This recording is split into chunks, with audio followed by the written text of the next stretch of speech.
Today, we're gonna be putting this chain tensioner on my go-kart.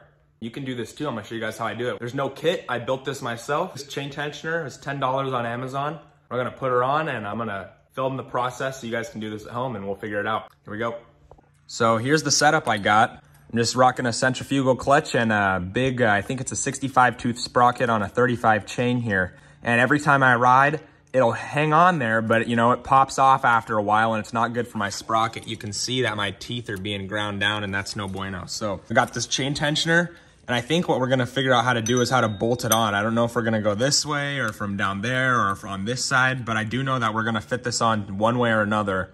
We might need to get a longer bolt because these are for a Predator 212 and they're only, you know, about that long. Need to figure out how to get this through here if it's gonna go through that way. So I'm gonna take this bolt off and do some measuring and I'll get back to you guys.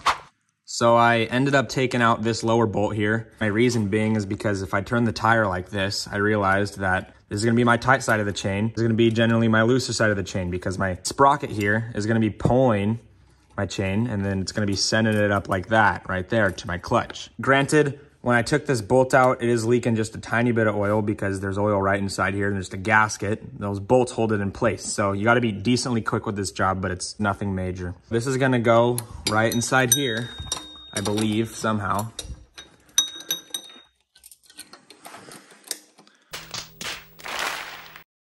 So it'll end up looking something like this when I'm done. I'm gonna get a longer bolt to go right through here. Instead of using the stock spring that came with this, because it won't fit right here, I'm gonna get it as close as I can. I'm gonna use a different spring and just have it pulled right up and go beneath this bolt. Well, I cannot get this bolt in to save my life. I'm just gonna unscrew it, screw it back in so it's not leaking, and I'm gonna go grind the back of this down just a little bit so I can move it a little bit closer, which will be good anyway, so that way it's not riding up right on the edge of the tensioner. It would be okay, so worst case scenario, I'm just gonna get a longer bolt, but I am gonna try and grind it down first so I have a little more space.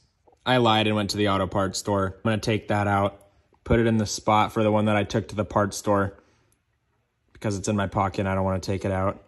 And I'm going to put this, there it is, through the tensioner, put this through the tensioner and screw it right in, right there. Also, for reference to anybody else, this is the bolt size difference. Well, I screwed it right in and it went in perfect. I don't even need to add a spring here. This isn't moving at all. If I roll it,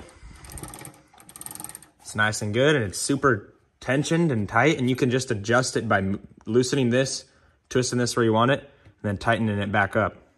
Now I'm just gonna grab a rag, clean up the oily mess here and top the engine off and we'll be done.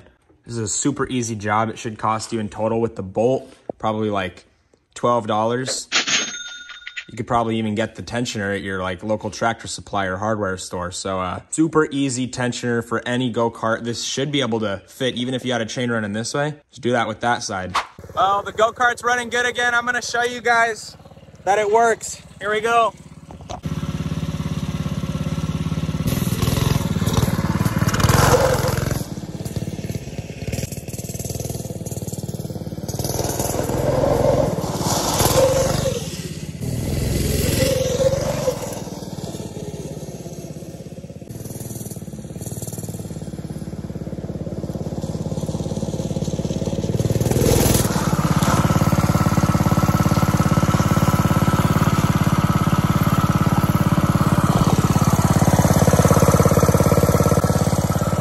Go.